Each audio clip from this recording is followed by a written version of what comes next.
ceasefire and into immediate negotiations to end this conflict in a way that's enduring and sustainable and accounts for their interests, their security, their ability to prosper as a nation. I want to personally thank, we both want to thank the Kingdom of Saudi Arabia, His Majesty, for hosting us, for making this possible. They've been instrumental in this process, and we're very grateful to them for hosting us here today. And hopefully we'll take this offer now to the Russians. And we hope that they'll say yes, to peace. The ball is now in their court. And, but again, the President's objective here is, number one, above everything else, he wants the war to end. And I think today Ukraine has taken a concrete step in that regard. We hope the Russians will reciprocate. Well, just to add to the Secretary's comments, the Ukrainian delegation today made something very clear, that they share President Trump's vision for peace.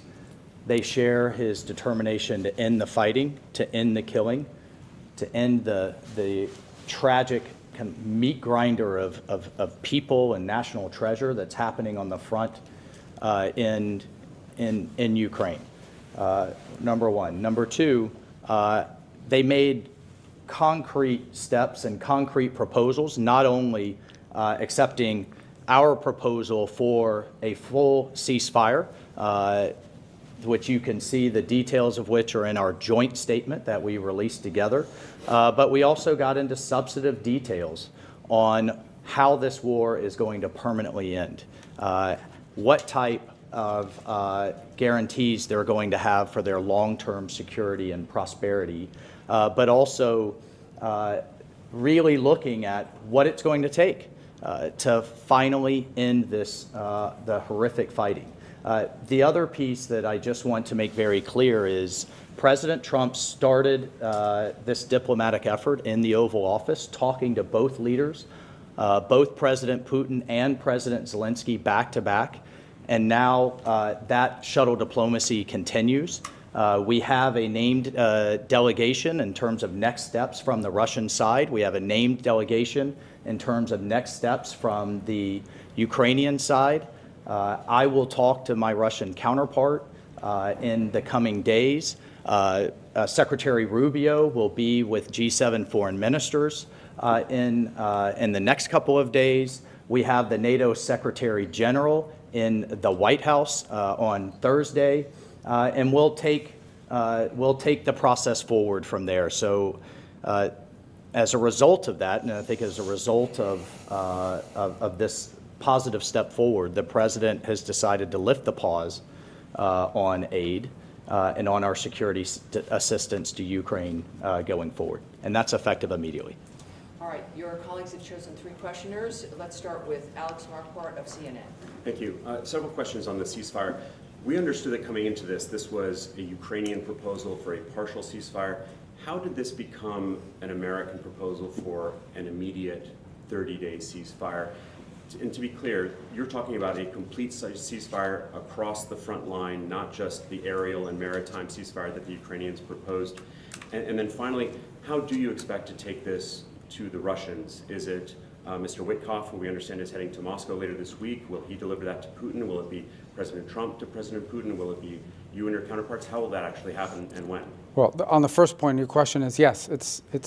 That's the offer. The offer is to stop the shooting. The goal here is the only way out to end this war is to negotiate out of it. There's no military solution to this war. The solution to this war and the way to end it and to achieve the President's objective of peace is to negotiate. But before you can negotiate, you have to stop shooting at each other. And that's what the President has wanted to see, and that's the commitment we got today from the Ukrainian side, their willingness to do that. Obviously now that'll be delivered to the Russians. It'll be delivered to them directly through multiple channels, meaning not only will they obviously see it, it'll be communicated to them through our diplomatic channels, through conversations and other methods, but they'll obviously be well aware. And our hope is that the Russians will say yes, that they will also agree. So the shooting will stop, the killing will stop, the dying will stop, and the talks can begin about how to end this war permanently in a way that's acceptable and enduring for both sides. Look, there's been all kinds of discussions in terms of different types of ceasefires. You know, there was the deal in terms of grain moving years ago. There's been discussion of halting aerial attacks on each other's infrastructure. The president has made it clear and certainly made it clear to us that all fighting needs to stop. And the Ukrainians have agreed to that proposal. They're ready for peace. And now we'll take that to the Russians and get their response. All right, next, Jennifer Jacobs, CBS. Great. Hi. Hi. Are you expecting any goodwill gestures from Russia? Do you have a deadline in mind for when you're hoping for them to reciprocate on that? Those two things. Well, we're going to take the offer to them. We're going to tell them this is what's on the table. Ukraine is ready to stop shooting and start talking. And now it'll be up to them to say yes or no. I hope they're going to say yes. And if they do, then I think we made great progress. If they say no, then we'll unfortunately know what the impediment is to peace here. But the president's been abundantly clear. He wants the shooting to stop. He wants the warfare to stop. He wants the dying and the suffering to stop. And he believes, and rightfully so, that the only way to end this war is to negotiate an end to it. And we think that it's always easier to negotiate an end to the war when people aren't shooting at each other. That's how the president believes. That's what we hope to achieve. The Ukrainians today have expressed their willingness and readiness to do so immediately. We hope the Russians' answer to that will also be yes. But no deadline set, sir. Well, the deadline is we hope to do this as soon as possible. Every day that goes by that this war continues, people die, people are bombed, people are hurt on both sides of this conflict. The president wanted this war to end yesterday and the day before. The president's been clear. He wants peace. And so we wanted to see it as soon as possible. So our hope is that the Russians will answer yes as quickly as possible so we can get to the second phase of this, which is real negotiations, not never-ending dialogue, talk forever, but real negotiations to end this conflict in a way that's acceptable to both sides, sustainable, and that ensures the stability and security of Ukraine for the long And then term. on the goodwill gesture, is there anything like the return of the stolen children or anything that you're expecting in return? Look, for this? we've discussed a number of things, prisoner exchanges, folks that were detained and what have you, but the fighting has to stop. I mean, that's what we agreed today. And just think about it. We've gone from if the war is going to end to now how the war is going to end, and this was an important first step, and that was under President Trump's leadership. He has literally moved the entire global conversation to where we had a very senior Ukrainian delegation with us today. We've had engagements with our Russian counterparts, and now it's how the war is going to end, and that's under President Trump's leadership. Just to answer your question one more time, the goal here is peace. That's the president's goal. The best goodwill gesture the Russians can provide is to say yes to the offer that the Ukrainians have made to stop the shooting, to stop the fighting, and get to the table. If they do that, that's the best goodwill sign we could see. Obviously, as part of that negotiation, as we're talking about how to end this conflict, there will be a lot of issues to unravel. Among them, not the least of which is the humanitarian concerns, the children, the prisoners of war, all the things that sadly come with these conflicts. But the number one goodwill gesture we could see from the Russians is to see the Ukrainian offer and reciprocate it with a yes. And next, for Reuters, Daphne Saladakis.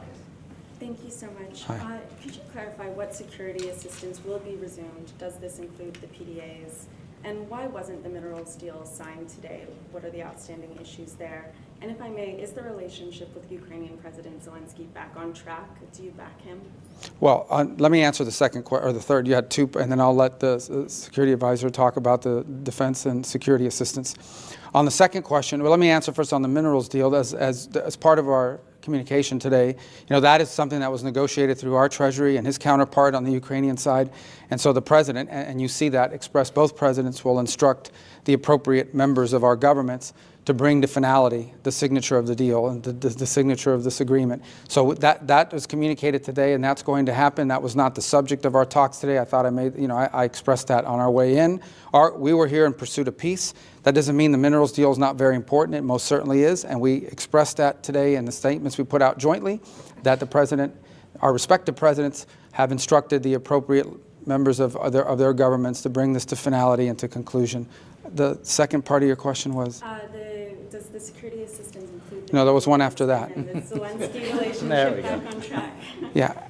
What's back on track here, hopefully, is peace. That's what matters the most. I know everyone's looking for who likes this is serious stuff, okay?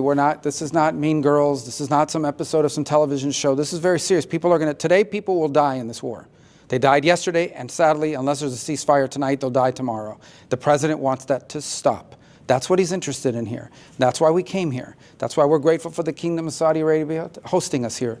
And what we leave here with today is a commitment that the Ukrainians are ready to stop fighting. They're ready to stop the shooting so that they can get to the table and bring about peace for their country and for the world on the security. Well, I mean, I just can't echo enough. President Trump's president of peace. That's what he's demanding, and he's willing to take tough measures on all sides to drive that home. And in terms of the security assistance, it's the current presidential drawdown authority. I'll refer to the Defense Department on the eaches of what munition was where in the process, but it's the current PDA that will proceed to the Ukrainians. All right, everyone, thank you. Thank you. Thank you very much. Thank you. Thanks for your patience.